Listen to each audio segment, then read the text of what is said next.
Assalamualaikum warahmatullahi wabarakatuh.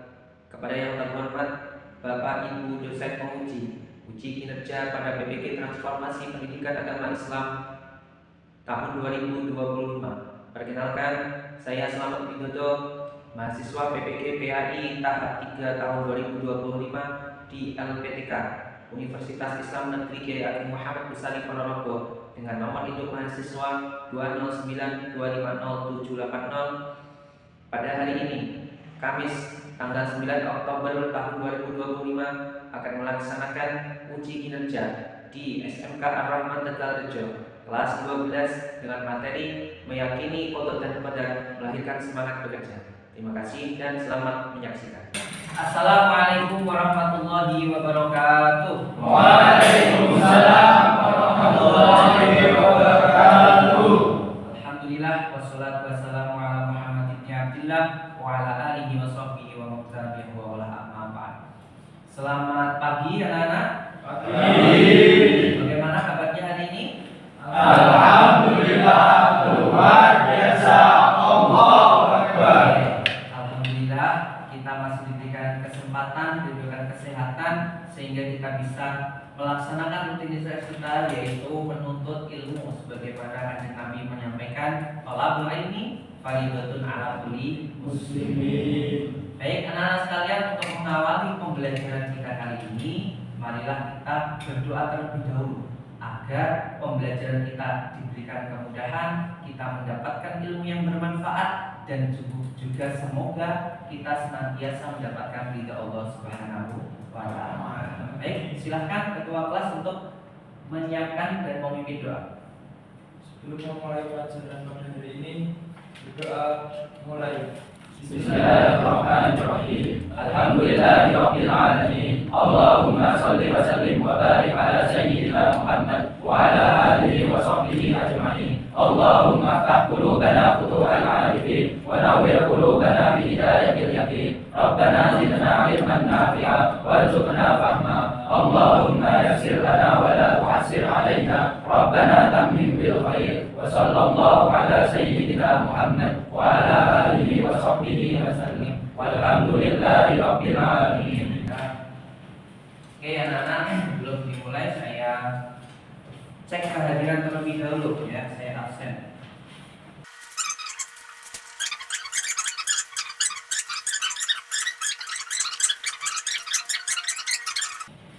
Baik anak-anak sekalian, pada pertemuan kali ini, pertemuan keempat ya, kita akan mempelajari satu tema, yaitu meyakini kodok dan qadar untuk melahirkan semangat bekerja.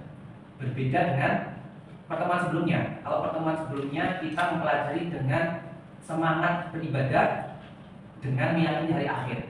Jadi kemarin kita belajar tentang bagaimana untuk memperbanyak amal soleh, ya, bahwa dunia ini sementara. Dunia ini sementara. Orang bijak mengatakan bahwa dunia ini hanyalah suatu jembatan untuk menyeberang dan menuju ke akhir. Jadi tidak selayaknya kita itu mendirikan istana di atas jembatan, betul tidak? Nah, beda dengan pertemuan sebelumnya. Sekarang kita akan belajar tentang bagaimana kita itu bekerja keras, berusaha maksimal untuk mencapai cita-cita. Lalu apa hubungannya dengan keimanan terhadap kodok dan qadar? Jadi begini anak-anak, pernahkah kalian itu mendapati satu kondisi di mana kalian merasa kecewa, bahkan kecewa berat terhadap segala sesuatu yang tidak sesuai harapan? Kalian sudah berusaha maksimal, sudah belajar, sudah mempersiapkan segala hal, tapi ternyata hasilnya tidak memuaskan. Hasilnya itu tidak sesuai dengan harapan kalian. Kira-kira apa yang kalian rasakan? Kecewa, pegel jangan dipijeti nih kayaknya. Terus apa lagi?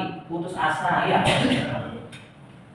Perlu kita pahami anak, bahwa di kehidupan ini semua manusia, semua makhluk Allah, khususnya manusia, baik dari Nabi Adam maupun sampai nanti ila yaumil qiyamah, semua pasti merasakan kegagalan. Tidak ada manusia satupun yang tidak pernah merasakan kegagalan. Gak mungkin orang itu akan selalu sukses, selalu berhasil. Pasti ada kalanya walaupun sekali dia merasakan kegagalan. Lalu apa yang membedakan antara manusia satu dengan manusia yang lain? Bedanya adalah bagaimana respon kita terhadap kegagalan itu. Bagaimana sikap kita terhadap kegagalan itu. Apakah kita mau menerimanya, kemudian sabar dan berusaha lagi untuk mencari kesempatan atau berusaha agar mendapatkan hasil yang kita inginkan, atau sebaliknya kita akan bersedih, putus asa, kemudian bermalas-malasan dan tidak mau berusaha kembali. Atau bahkan lebih ekstrim lagi, kita menyalahkan takdir, kita menyalahkan Allah atas segala usaha atau segala kejadian yang menimpa kita semuanya. Ya, bisa diperhatikan di sini ya. Jadi ada loh anak-anak di luar sana itu kelompok-kelompok yang menganggap bahwa kehidupan ini tidak ada andilnya oleh manusia. Jadi manusia itu tidak punya kewenangan apapun terhadap dirinya. Mereka menganggap bahwa segala sesuatu yang terjadi itu sudah kehendak Allah. Semua yang terjadi oleh manusia itu atas keinginannya Allah. Jadi kalau ada manusia yang mencuri, berarti keinginannya Allah. Ada manusia yang membunuh, keinginannya Allah. Nah, seperti itu. Jadi mereka menganggap nanti di akhirat itu tidak ada yaumul hisab, tidak ada pertimbangan amal. Kenapa? Bila kita melakukan sesuatu kalaupun salah itu sudah karena memang keinginannya Allah, masa kita di akhirat dihukum? Ada orang yang berpikiran seperti itu. Nanti kita akan mengkaji di dalam terkait kelompok-kelompok yang berpikir seperti itu. Nah, sekarang untuk mempermudah pemahaman kita, saya sampaikan untuk tujuan pembelajaran. Kenapa kita harus mengimani qada dan qadar, sehingga itu melahirkan semangat bekerja, karena kita harus paham, harus meluruskan pemahaman kita terkait qada dan qadar ini. Jadi dengan meyakini qada dan qadar, diharapkan kalian itu tidak kemudian bermalas-malasan menganggap bahwa semua yang terjadi sudah ada ketentuannya. Justru dengan adanya qada dan qadar mendorong kita untuk terus berusaha, karena kita yakin segala usaha kita itu pasti ada hasilnya. Allah akan memberikan sesuatu sebagaimana usaha kita. Itu ya, jadi tujuan pembelajaran kita. Nah, sebelum masuk ke materi lebih jauh, saya akan memperlihatkan atau memutarkan video motivasi ya. Silahkan nanti kalian menyimak secara sesama, kemudian saya minta kalian untuk mengambil pelajaran yang terkandung di dalam video ini. Oke.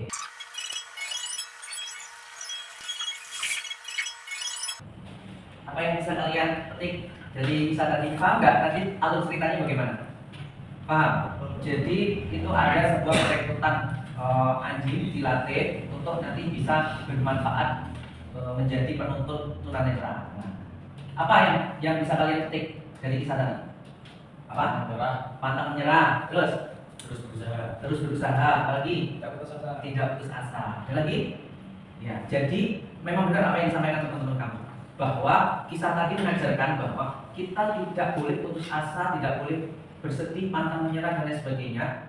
Ketika kita merasa gagal di satu tempat, bisa jadi Allah menyiapkan kita berhasil di tempat lain. Kita tidak boleh bersedih ketika kita merasa gagal terhadap satu ujian. Boleh jadi nanti kita akan berhasil ketika kita tidak mau menyerah, kita terus berusaha. Suatu saat pasti akan menemukan hasil yang baik. Oke ya. Selanjutnya, anak-anak, di sini saya punya kasus ya, ada studi kasus yang saya minta nanti kalian identifikasi permasalahannya, kemudian kalian kaji masalah-masalah, kalian kaji materinya, kemudian dianalisis masalahnya terkait dalilnya, kemudian terkait hubungan dengan semangat bekerja dan sebagainya. Ini ada kasus, ada seseorang siswa yang bernama Ahmad. Ya, ada nama siswanya itu Ahmad. Dia sudah berusaha keras untuk belajar. Suatu ketika dia mengikuti ujian, ternyata hasilnya tidak sesuai harapan. Hasilnya itu nilainya jelek. Lalu kemudian dia berkata, buat apa untuk berusaha keras, buat apa belajar, toh juga hasilnya sudah ditentukan. Nah, kasus ini silakan nanti kalian kaji, mengidentifikasi masalahnya itu gimana, kemudian apa yang seharusnya dilakukan Ahmad. Apakah perkataan Ahmad ini sudah benar atau salah? Oke, saya ingin membentuk kalian jadi 3 kelompok. Ini total ada 15, kita bentuk jadi 3 kelompok. Jadi satu kelompoknya isinya berapa? 5. Nah, silakan berhitung dari sini 1 sampai 3 ya, nanti diulang-ulang. Nomornya sama berarti itu satu kelompok. Silakan Diva. 1.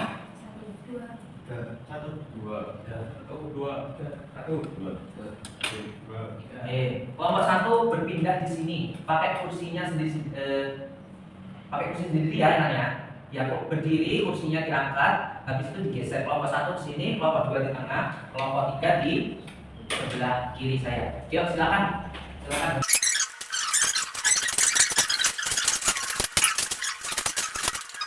Ya, sekarang saya bagikan LKPD kelompok 1 ya.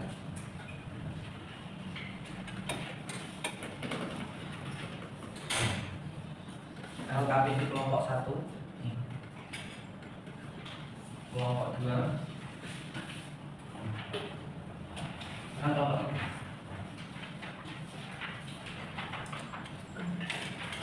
Nah.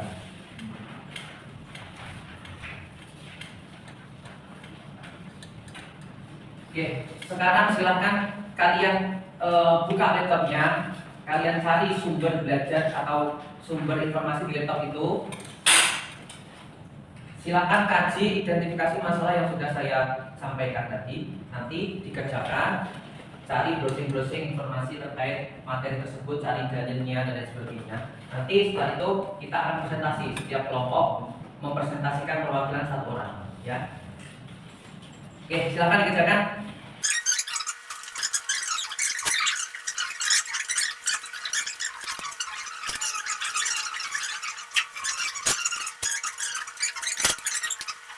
Dan silakan presentasi perwakilan. Halo, dengarkan ya. Silakan presentasi perwakilan dari kelompok masing-masing. Oh, kelompok berapa dulu? Kelompok 1 ya. Yang lain menghadap ke sini. Jadi kursinya yang memang dibelakangi agak diputar sedikit ya. Oke, kelompok 1 dulu. Ayo maju. Di depan presentasinya.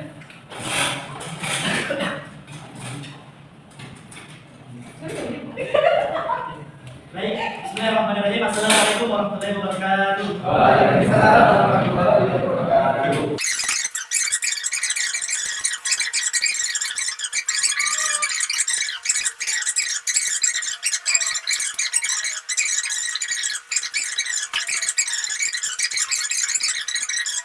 Sekian dari presentasi dari kelompok 1. Mohon maaf jika ada salah kata. Wassalamualaikum warahmatullahi wabarakatuh. Waalaikumsalam warahmatullahi wabarakatuh. Itu bos.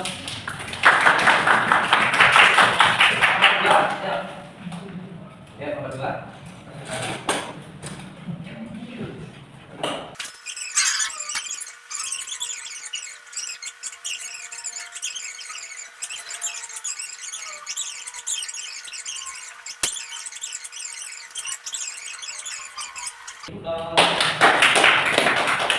Kelompok 3.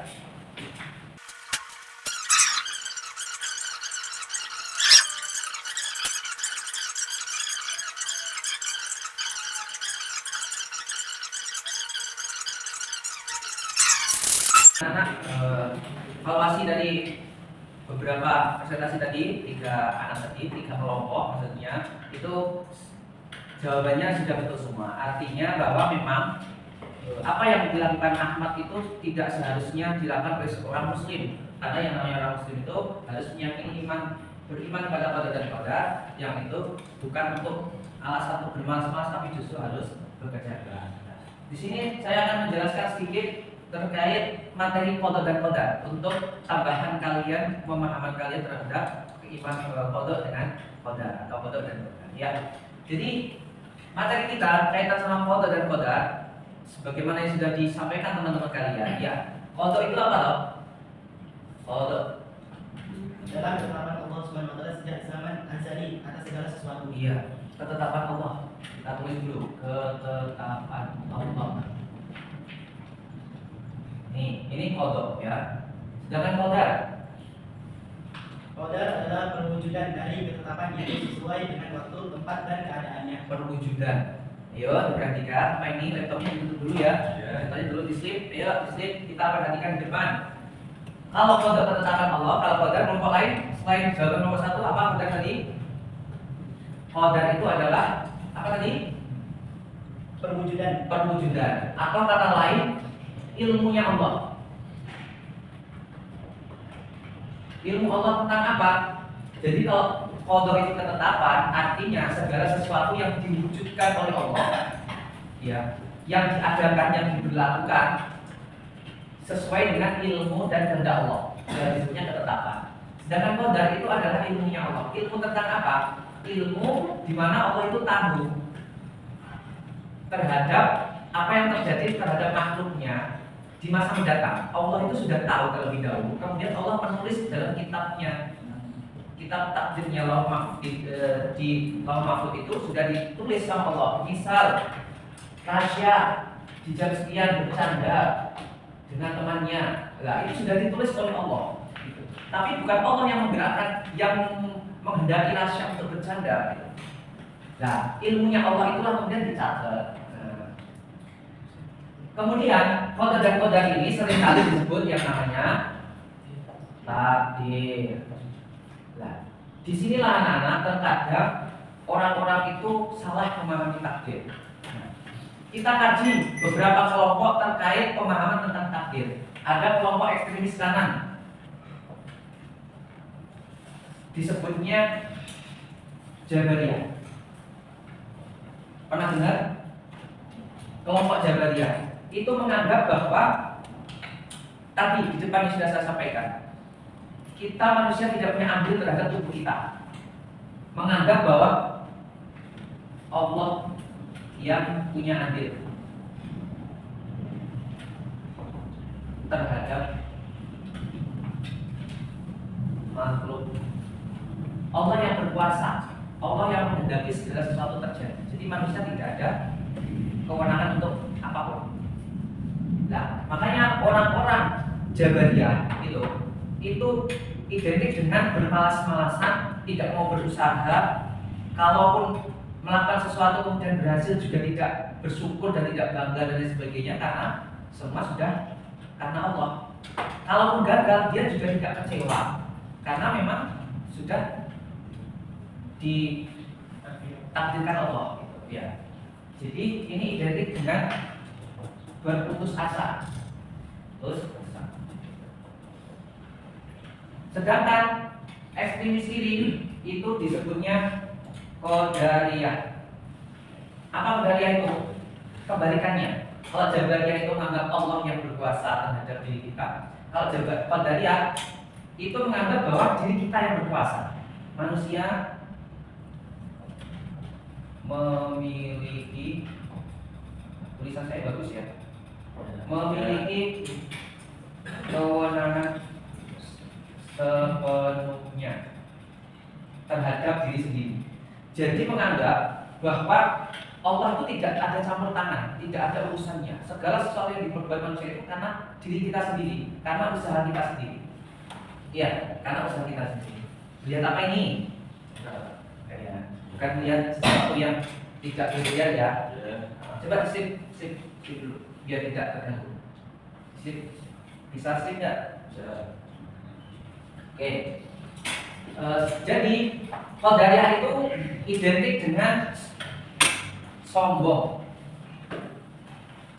Karena kalau dia berhasil, dia akan sombong diri, bangga diri, karena semuanya ada, karena usaha saya. Kamu pintar karena usaha belajar dengan sungguh-sungguh, kamu kaya karena usaha kamu sendiri.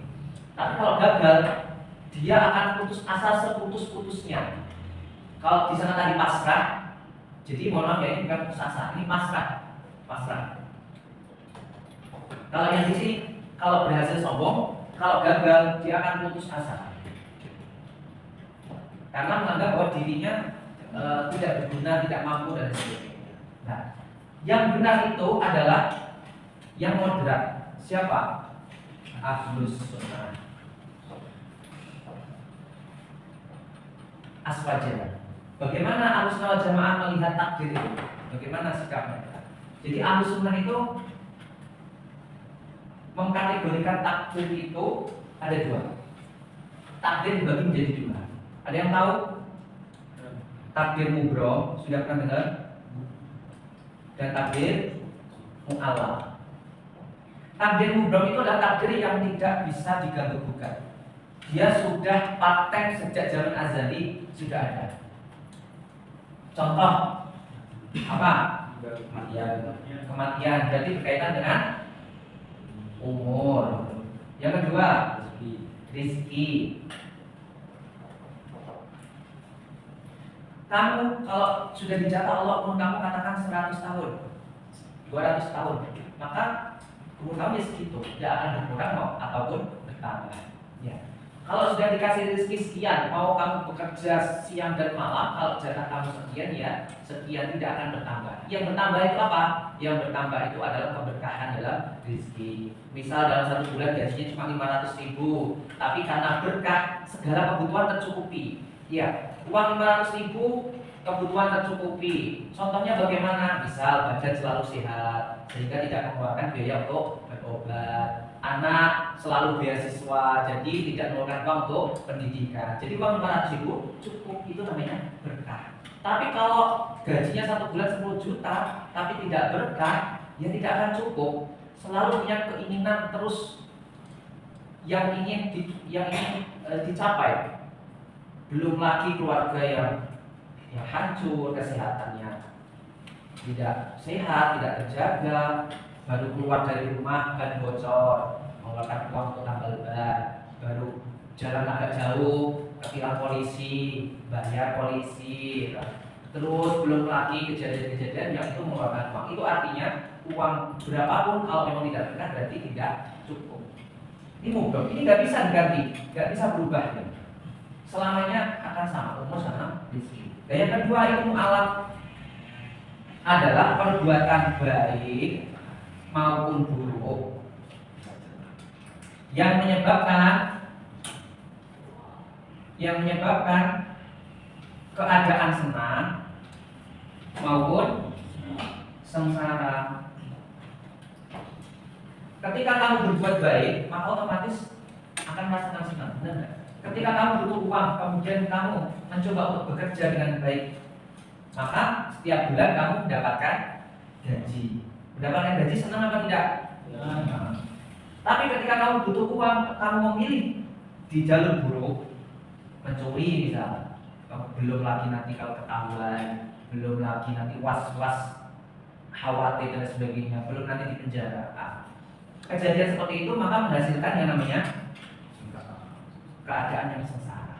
Nah, inilah yang dianggap Ahlus Sunnah wal Jamaah itu bisa dirubah.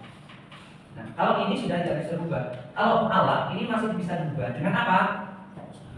Usaha atau ikhtiar. Nah, oke. Jadi kalau mau ditarik ke atas ketetapan Allah, jadi yang mubrom itu tadi adalah Allah, ketetapan Allah yang sudah tidak bisa dirubah. Kalau Allah itu qadar, ilmunya Allah, artinya ketika kamu tangan kanan ada air putih, tangan kiri ada minuman keras misalnya. Allah itu sudah tahu, sudah menulis di dalam bukunya bahwa nanti Haikal itu di jam sekarang akan memilih yang mana. Misal Haikal memilih air putih, itu bukan Allah yang menyuruh Haikal, tapi memang Haikal punya tenaga, usaha dan akal untuk minum air putih karena ilmunya Haikal bahwa air putih lebih sehat daripada minum minuman keras. Nah, ilmunya Allah sudah tahu terlebih dahulu sebelum Haikal minum. Allah sejak zaman azali itu sudah tahu Haikal hari sekian jam sekian lebih memilih air putih daripada minum minuman keras. Itu sudah ditulis oleh Allah. Jadi ketika ada orang mencuri, itu bukan kehendak Allah, kehendaknya dia. Cuma Allah sudah tahu sejak Lauhul Mahfuz itu sejak zaman azali sudah dicatat. Paham? Oke, jadi gitu. Dengan penjelasan singkat ini kalian harus memahami bahwa yang namanya takdir itu ada ketentuan Allah, ketetapan Allah, ada juga atas dasar ikhtiar kita. Kalau memang kita berusaha sungguh-sungguh, insya Allah akan mendapatkan hasil yang baik. Tapi seandainya kalau kita itu sudah bersungguh-sungguh tapi hasilnya belum baik, ya mungkin saja itu yang terbaik untuk kamu. Ya. Jadi untuk evaluasi kita kali ini ya tentang diskusi kita ini, hasil jawaban kalian semuanya sudah benar ya, bahwa Ahmad tadi itu keliru. Ya, kita tahu dalam kehidupan ini bahwa ada orang yang putus asa karena usahanya tidak sesuai. Seperti Ahmad tadi ya, yang belajar khusus tapi hasilnya tidak sesuai. Kemudian bilang buat apa belajar toh juga hasilnya sudah ditentukan. Nah, itu pemahaman tentang kodok dan kodok yang keliru. Sebagai umat Islam, kita tahu bahwa memang segala kehidupan di dunia ini sudah ditetapkan oleh Allah. Tapi dengan meyakini iman qada dengan qadar, ya, meyakini qada dan qadar bukan malah membuat kita untuk berputus asa, bermalas-malasan, tapi mendorong kita untuk senantiasa berusaha. Ya, sebagaimana hadisnya Nabi, ikatlah untamu baru bertawakalah. Jadi Nabi mengajarkan kita untuk berusaha terlebih dahulu.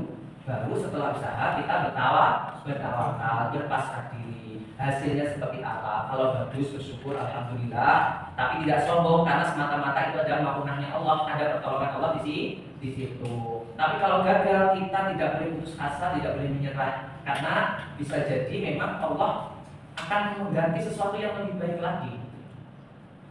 Makanya Allah pernah berkata dalam Al-Quran, asa angkat rohu syai'aw wa khairul lakum. Boleh jadi kamu membenci sesuatu, padahal sesuatu itu baik untukmu. Kamu benci sekolah, kamu benci bangun pagi subuh dingin-dingin, enakan selimut tapi harus bangun. Bisa jadi kamu benci itu, tapi boleh jadi itu baik untukmu. Wasa antuhibu syai'aw wa huwa syarrun lakum. Boleh jadi sebaliknya kamu menyukai sesuatu, padahal sesuatu itu buruk untuk kamu. Kamu suka minum minuman keras, kamu suka berjudi, padahal itu semua tidak baik untuk tubuh kamu. Ya, Allah ya'lamu wa antum la ta'lamun. Sesungguhnya Allah mengetahui jauh lebih tahu daripada kita. Kita menganggap baik belum tentu bagi Allah itu. Oke, mungkin itu saja hasil pembelajaran kita kali ini. Semoga tujuan pembelajaran kita tercapai ya, di mana pemahaman kita terhadap kode dan kode semakin tercerahkan sehingga kita bisa menjalani kehidupan ini dengan optimis, dengan semangat, pantang menyerah untuk mencapai cita-cita sebagaimana apa yang sudah kita sampaikan tadi ya. Untuk hasil kelompoknya tadi sudah alhamdulillah mau bekerja sama dengan baik, hasilnya juga sudah sesuai harapan tentang pemahaman kode dan kode tidak salah ya. Bisa saja. Mungkin ada pertanyaan sebelum kita tutup? Ya. Ada. Oke, alhamdulillah ya. Jadi cukup sudah pembelajaran kita kali ini. Nah, untuk pertemuan selanjutnya saya kasih tugas ya dikerjakan di rumah. Silahkan nanti sampai rumah membuat atau menulis pengalaman pribadi kalian yang sudah lalu ya, kejadian-kejadian apa saja atau usaha kalian yang pernah kalian lakukan, kemudian hasilnya seperti apa, gagal atau berhasil, kemudian respon kalian, sikap kalian seperti apa. Tuh ya, bisa dipahami? Di pertemuan selanjutnya kita akan membahas itu ya.